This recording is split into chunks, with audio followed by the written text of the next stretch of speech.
안녕하십니까. 편집 교재 제작 원리와 훈련 방법을 소개하도록 하겠습니다. 영작과 영어 스피킹을 유창하게 하기 위해서는 무엇이 필요할까요? 영어는 단어나 문장 단위가 아닌 청크 단위로 말을 하기 때문에 먼저 청크를 만드는 규칙을 알아야 합니다. 다음으로는 영어와 우리말의 어순이 다르기 때문에 영어 청크를 배열하는 규칙을 알아야 되겠죠. 편집은 한마디로 정의하면 청크를 만들고 배열하는 규칙을 훈련하는 교재라고 할 수가 있습니다. 이 교재는 다음 두 가지 원칙을 일관되게 적용하여 학생들이 영어를 재미있고 효과적으로 훈련할 수 있도록 설계했습니다. 첫 번째 원칙은 Input First, Output Later, 먼저 인풋을 훈련하고 나중에 아웃풋을 훈련하는 방식입니다. 두 번째는 No Translation Training, 해석 금지 또는 해석 최소화 훈련이 되겠습니다. 그러면 차례로 이 훈련의 원칙들을 살펴보도록 하겠습니다. 먼저 첫 번째 원칙인 인풋과 아웃풋의 관계를 살펴보도록 하겠습니다. 영작을 하나 해볼까요? 나는 막 이탈리아 여행에서 돌아왔고 그것은 놀라웠다. 이걸 영어로 말하면 I just got back from a trip to Italy and it was amazing 이렇게 말할 수 있겠죠. 자, 이렇게 영어로 말했을 때 우리 뇌 속에서는 어떤 과정이 진행된 걸까요? 이 문장은 세 개의 청크로 구성이 되어 있는데 영어로 표현하기 위해서는 이와 같이 영어 어순으로 청크를 배열할 수 있어야 되겠죠. 다음은 우리말 청크를 영어 청크로 바꿔야 되는데요. 여기서 중요한 것은 이미 이 영어 청크들이 머릿속에 인풋이 되어 있어야 한다는 뜻입니다. 즉, 그 자리에서 영작을 하는 것이 아니라 나는 막 돌아왔다. 그러면 영작을 하는 것이 아니라 바로 I just got back 이렇게 나올 수 있도록 이미 청크가 내장되어 있어야 한다는 뜻입니다. 우리가 일상 대화나 영작을 위해서는 약 1500개 정도의 청크가 필요한데요. 학생들은 편집 교재를 통해서 이 청크들을 학습하게 됩니다. 기존의 학습 방법들은 대부분 청크가 아닌 단어 인풋을 하고 영작과 스피킹 훈련합니다. 즉, 중요한 단어들을 먼저 암기하게 한 다음에 영작과 스피킹 훈련을 하는 거죠. 하지만 앞에서도 말씀드렸듯이 영작과 스피킹은 단어와 문법을 조립하여 하는 게 아니라 이미 저장된 청크를 영어 어순으로 배열하는 것입니다. 다음은 두 번째 원칙인 해석 금지 훈련에 대해서 살펴보도록 하겠습니다. 우리 선생님들은 학생들에게 영어를 어떤 방식으로 가르치나요? 대부분의 기존 방식은 영어 문장을 넣고 이게 우리말로 무슨 뜻인지를 해설하는 방식으로 수업을 진행합니다. 하지만 편집은 반대로 우리말을 넣고 이게 영어로 어떻게 표현되는지를 공부하게 됩니다. 이 두 방식의 차이점은 뭘까요? 기존 방식은 영어 문장을 보거나 들을 때마다 해석하는 습관이 몸에 배게 됩니다. 바로 이 습관이 독해 속도를 느리게 하고 리스닝을 사실상 불가능하게 하는 겁니다. 여러분들 리스닝 해보면 어때요? 절대로 해석하면 들을 수 없다는 거 알 수 있죠. 말이 빨리 지나가기 때문에요. 그래서 많은 한국인들이 리스닝에 취약한 이유가 바로 이 해석하는 습관 때문입니다. 하지만 편집 방식은 먼저 이미지나 상황을 떠올리고 영어 문장을 학습하기 때문에 해석을 하지 않게 됩니다. 바로 이 학습법이 일관되게 적용돼서 훈련하게 되면 직독직해와 리스닝이 가능하게 됩니다. 지금까지 편집 교재의 제작 원칙에 대해서 살펴보았습니다. 그러면 지금부터는 이 두 가지 원칙을 바탕으로 어떻게 교재가 제작됐는지 그리고 어떻게 학습하는지를 설명드리겠습니다. 교재의 각 유닛은 5단계로 구성되어 있는데 첫 번째 포인트에서는 각 단원의 청크를 만드는 규칙을 설명하고 있습니다. 화면은 실제 교재의 모습인데요. 유닛 1에서 비동사 문장에 대해서 공부를 하고 있죠. 이 포인트에서는 바로 이 비동사 문장의 핵심어 청크를 어떻게 만드는지를 간략하게 설명하고 있습니다. 예를 들어서 비동사 문장은 주어가 뭔지, 어떤지, 어디에 있는지를 말할 때 쓰는 동사다 이렇게 설명해 주고요. 이제 차례로 하나씩 주어가 뭔지를 표현하고 싶을 때는 비동사 뒤에 명사를 쓰는 거야 이렇게 설명하고 있죠. 실제 예문으로 이제 그의 누나는 작년에 학생이었다. 이거를 두 개의 청크로 배열하면 그의 누나는 학생이었다. 작년에 이렇게 되는데 자, 이 핵심어 청크, 비동사 문장의 핵심어 청크를 만들 때 그의 누나가 학생이었다. 주어가 뭔지를 말하니까 비동사 뒤에다 명사를 썼다. 이와 같이 청크를 만드는 규칙들을 간략하게 설명하는 것이 포인트가 되겠습니다. 이 단계에서는 선생님이 교재의 내용을 토대로 청크 만드는 규칙을 학생들에게 설명하는 게 좋겠습니다. 두 번째는 이제 실제로 학생들이 청크를 만드는 훈련을 하는 과정인데 인풋 과정이 되겠죠. 여기에서는 청크 만들기와 배열의 원리를 이해하고 그리고 해석 금지 훈련을 하게 되는 겁니다. 실제 교재의 모습인데요. 영어 문장과 해설을 참고하여 영어 문장이 나와 있고 해설은 이 부분을 이야기하는 겁니다. 우리말 청크를 차례대로 붙여가면서 모방 영작하시오. 청크를 인풋하기 위해서는 영어 문장을 써봐야 되겠죠. 근데 이때 반드시 모방 영작을 해야 되는 겁니다. 그 이유는 뭐냐 그러면 바로 해석 금지 훈련을 하기 위해서 그렇습니다. 즉, 이 문장은 그냥 단순히 his friend was a teacher 이렇게 쓰면서 그의 친구는 교사였다 이렇게 해석을 하는 게 아니라 자기가 이 문장을 영어로 영작한다는 그런 마음으로 이 영어 문장을 100개 쓰는 겁니다. 그래서 그의 친구는 교사였다. 이걸 영어로 뭐라 하지? his friend was a teacher 이렇게 쓰는구나. 그런데 왜 이렇게 쓰지? 자, 앞에서 포인트에서도 공부했지만 해설을 참고해서 주어가 뭔지를 말할 때는 비동사 뒤에 명사를 쓰니까 이렇게 쓰는구나 하고 이 문장을 2번 쓰는 겁니다.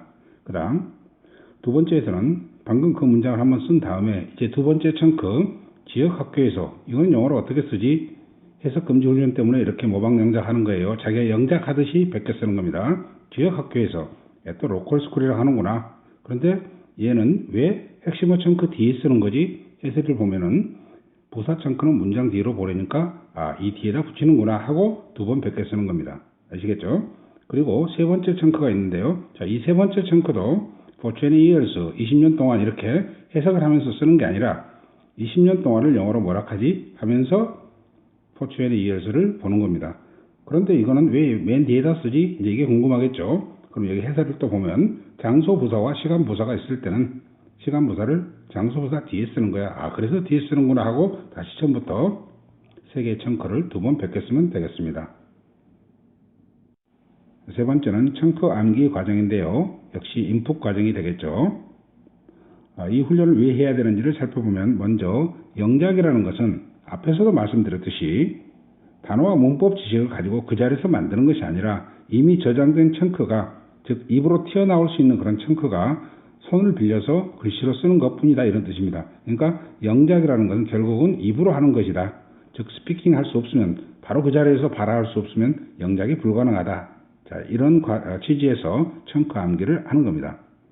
두 번째, 단어나 문장을 암기하는 게 아니라 반드시 청크를 암기해야 되는 겁니다.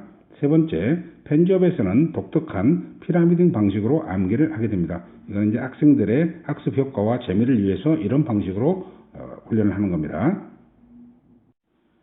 그러면 교재를 보겠습니다. 청크를 하나씩 암기한 다음 여기 암기라는 표현이 있는데요. 실제로는 암기가 아니라 입에 붙이는 근육 훈련이죠. 즉 영어 문장이 언제든지 입에서 나올 수 있도록 입에 붙이는 과정입니다. 방법은 먼저 우리말 청크를 보면서 영어 문장을 읽는 겁니다. 영어 문장을 읽으면서 해석하는 게 아니라 우리말 문장, 그의 친구는 교사였다를 보면서 his friend was teacher, his friend was teacher 이렇게 반복해서 읽는 거죠. 그래서 20번 정도를 읽으면 되겠습니다.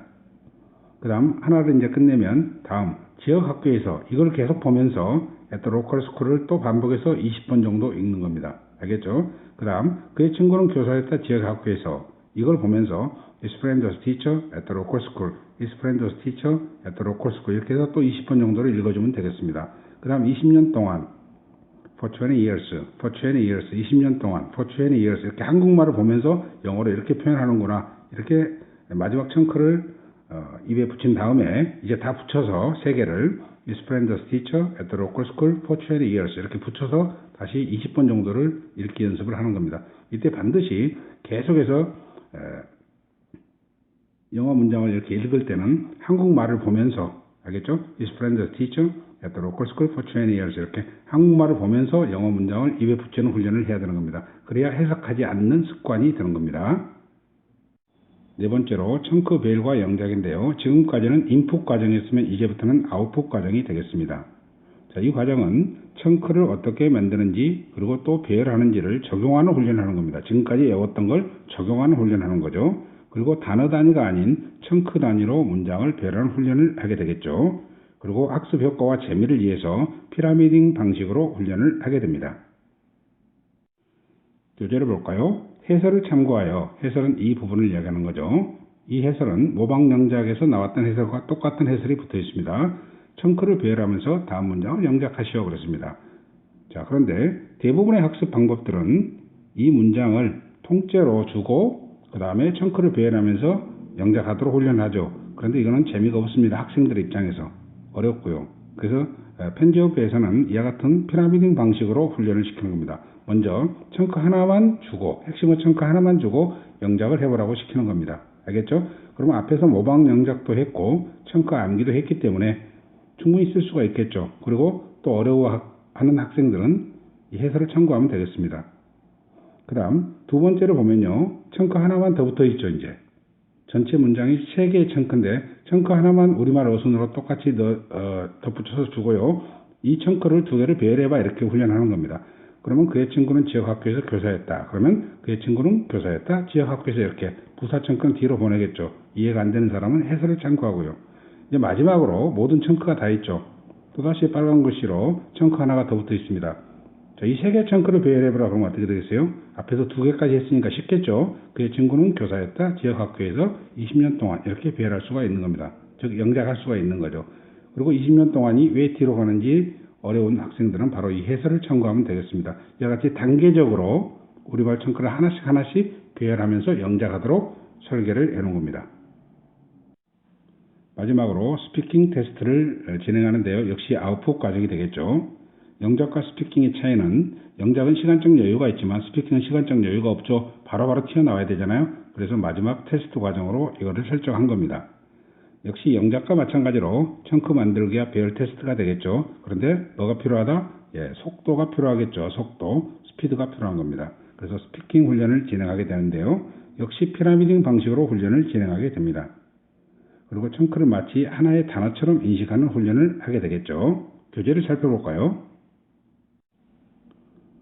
스피킹 테스트는 선생님들이 마지막으로 학생들을 테스트하는 과정이 되겠습니다. 그래서 테스트할 때는 전체 문장만 테스트한 게 아니라 1번, 2번, 3번을 순서대로 불러주면서 영어로 말하게 이렇게 훈련하면 되겠죠. 학생들이 연습할 때는 먼저 천천히 해보고 유창해질 때까지 반복해주면 되겠습니다. 예를 들어서 첫 번째, 그의 친구는 교사였다. His friend was a teacher. 이렇게 이제 훈련하겠죠. 그 다음 이제 청크가 하나 더 붙어 있죠. 그럼 이 청크를 청크 2개를 배열하면서 His friend was a teacher at the local school. 이와 같이 영작 훈련하는 거죠. 자, 이번에 청크가 하나 또 붙어 있죠. 이렇게 다 빨간색으로 표시되어 있으니까요. 눈에 띄게. 그럼 이제 3개의 청크를 배열하면서 His friend was a teacher at the local school for 20 years. 이와 같이 영작하는 훈련을 하는 겁니다.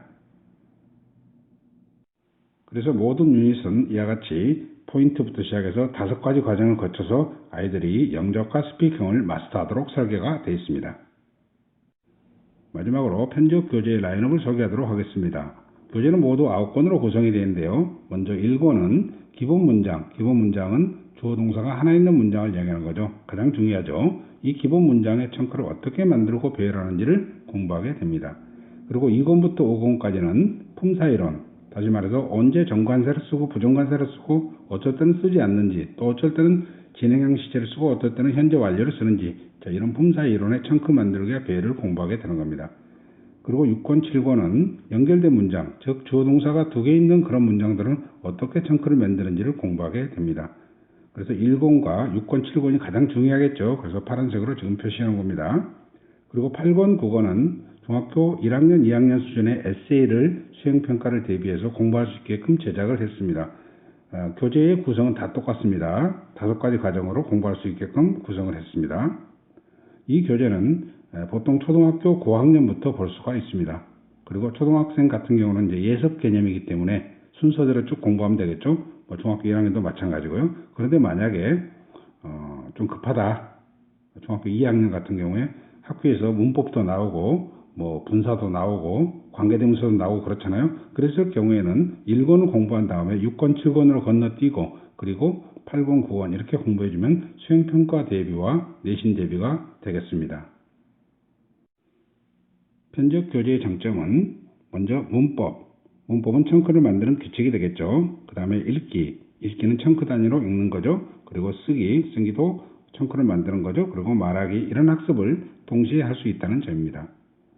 또한 지필고사 즉 중간고사, 기말고사를 위해서 교과서 본문을 공부할 때 보통 교과서 본문을 통째로 암기하는데요. 이때 편지업 방식으로, 즉 피라미딩 방식으로 영작을 공부하면은요, 교과서 본문을 모두 영작할 수 있겠죠. 그러면 교과서 내신을 완벽하게 대비할 수가 있습니다. 지금까지 편지업 교재의 제작 원칙과 그다음에 교재 내용, 그리고 편지업 교재의 구성, 이런 부분에 대해서 설명을 드렸습니다. 설명을 들어주셔서 감사합니다.